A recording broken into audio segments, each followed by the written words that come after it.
Howdy, howdy, Chris here. Welcome to Garage Noise, the channel that gives you all the information you need to know about paint and body repair. And today's topic is tips and tricks on how to use and shape body filler so you can get the best results on your repair or restoration project. To get the best results when using body filler, you want to use it properly. And the proper way to use filler is to use it as a skim coat that flattens out that metal that's already been pulled and repaired. So you're not trying to fill a dent that's 2 inches deep with filler. That's an inappropriate use of it, and it could result in issues down the road.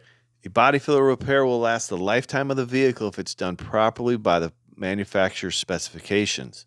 You always want to pull out that dent to the best of your ability, get it as close to OEM as possible, but you also don't want to over pull it. You want to leave a little room for that filler to do its job, flatten out that panel so you get a nice laser straight repair. Before we apply filler to the surface, we want to prepare it with the proper sand scratch. This is going to promote adhesion of that filler to the metal and to the paint. Now, I am sanding this repair with 80 grit sandpaper on my orbital sander. You could also do it by hand. Just make sure it's sanded properly. Anywhere that filler is going to be applied, you want an 80 grit sand scratch. One tip is to mask off any area that you don't want to get excess filler. So at the bottom of this door is a body line and then a molding goes on it. I don't want to get filler over that body line where I have to clean it up and sand it off. So I'm going to tape up that edge so it'll be nice, crisp line that we can sand out easily.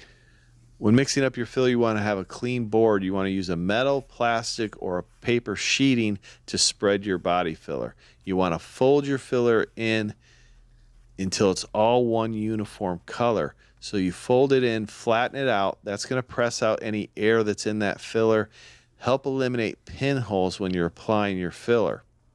If you stir it, that's going to introduce air, and that's going to create pinholes and create problems as you're blocking it and sanding your filler.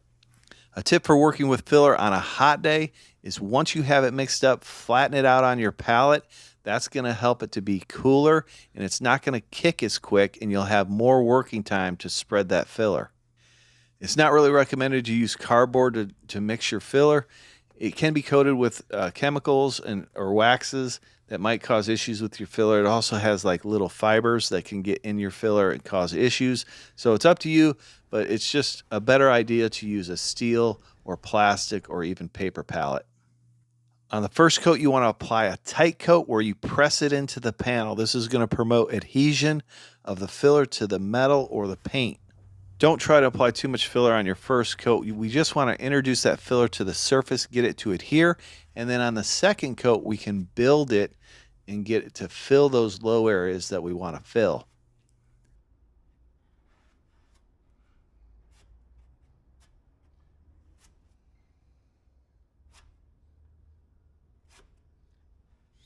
You always want to try to apply your filler as smooth as possible, but if it's not perfect, don't be concerned. We're going to sand about 70% of this filler off when we block sand it.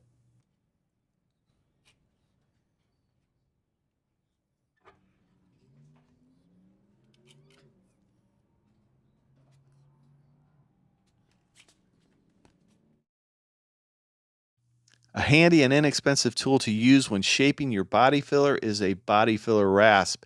And this is just a rasp that has sharp teeth on it, coarse teeth that are going to shave down that excess filler. Helps you to shape it quickly and creates less dust than sanding it. You want to use this rasp when that filler is hardened but still tacky. If it's fully cured, this rasp will not work. Once this filler is cured, I'm going to use some 80 grit sandpaper on a long block. We're going to block it in an X pattern. I'm going to do sections, so I'm going to do the bottom section and then I'll work my way up to the top section. But I want to keep that body line intact as much as possible just to kind of start shaping it so we have a good OEM body line. If you have some air tools like an inline sander or an orbital sander, these are great tools to use to start the shaping process of your repair. Now I'm using this kind of like a block just to start shaping that. We're not going to go crazy on it. You don't want to take out too much filler. It's always best to block this to get it straight. We're not trying to straighten this panel with these tools. We're just knocking down the excess filler.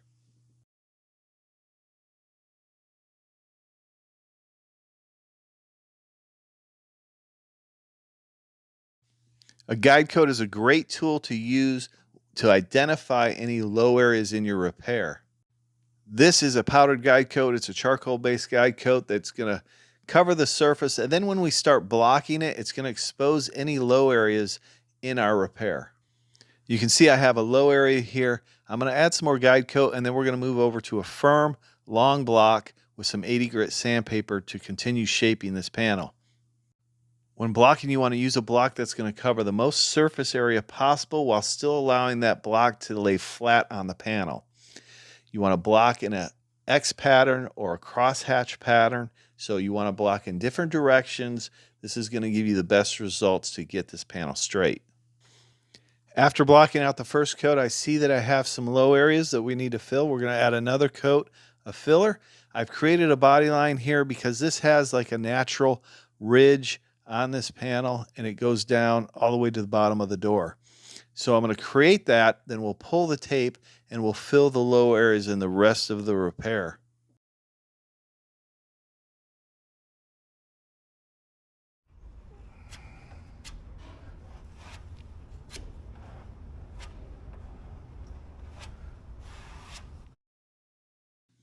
Off camera, I added one more thin coat of filler. We blocked it out, and now we're ready for our glazing putty.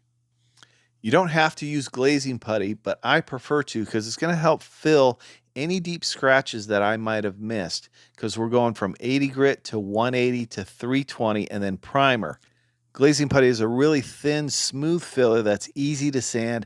It fills any of those deep scratches. It's going to correct any little waves in your repair.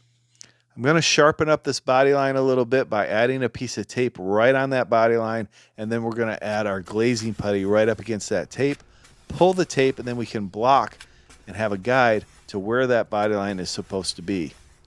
Glazing putty mixes up just like body filler. You want to fold it in until it's all one uniform color. There's no streaks. Make sure you're continually cleaning your spreader and you're pressing out any air that's in this filler. Now this is a USC Icing, this product. It's a really good filler, and I have links to all the products and tools I use down in the description.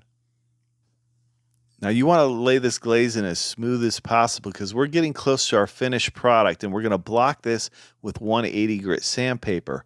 And we're not going to have to put multiple coats on or build up here. This is just a skim coat to flatten out that surface, level it out just a little bit, fill any scratches that we might have missed. So it's kind of like an insurance policy. So you want to get this as smooth as possible to make it as easy to sand as possible.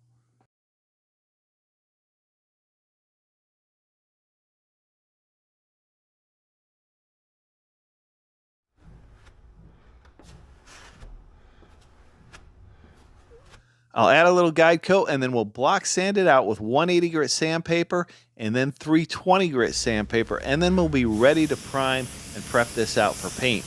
Listen, if you want to see how we paint this with a budget-friendly gun that you can use at home, check out one of these videos now. I appreciate each and every one of you watching, and we'll see you next time on Garage Noise.